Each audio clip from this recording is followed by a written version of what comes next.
నమస్కారం రైతు సోదరులారా, my farming my passion daily market అప్డేట్స్కు స్వాగతం.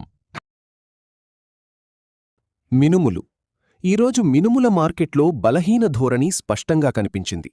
చెన్నై ఎస్క్యూ మొదట 25 రూపాయలు తగ్గి 9,525కు రాగా, ముగింపులో మరో 75 రూపాయలు తగ్గి 9,450కు చేరింది.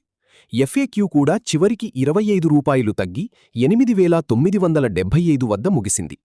ముంబై ఎఫ్ఏక్యూ ముగింపులో 25 రూపాయలు తగ్గి 9,075 రూపాయలకు వచ్చింది.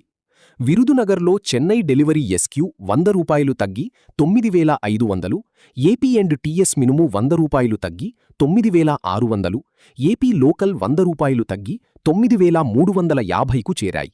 నంద్యాల పాలిష్ 100 రూపాయలు తగ్గి 9,600, సాదా 100 రూపాయలు తగ్గి 9,400కు వచ్చింది. ప్రొద్దుటూరు కడప పాలిష్ 100 రూపాయలు తగ్గి 9,500, సాదా 100 రూపాయలు తగ్గి 9,300 నమోదయ్యాయి. కృష్ణా జిల్లా మాత్రం పాలిష్ 9,600, సాదా 9,300 వద్ద స్థిరంగా ఉంది. ఢిల్లీ ఎస్క్యూ 9,875 చేరా ఉంది 9,900, ఎఫ్ఏక్యూ 9,375 నుండి 9,400 వద్ద నిలిచాయి. మొత్తంగా దక్షిణ భారత మార్కెట్లలో 25 రూపాయల నుండి 100 వరకు తగ్గుదల కనిపించడంతో మినుములపై అమ్మకాల ఒత్తిడి కొనసాగుతోంది.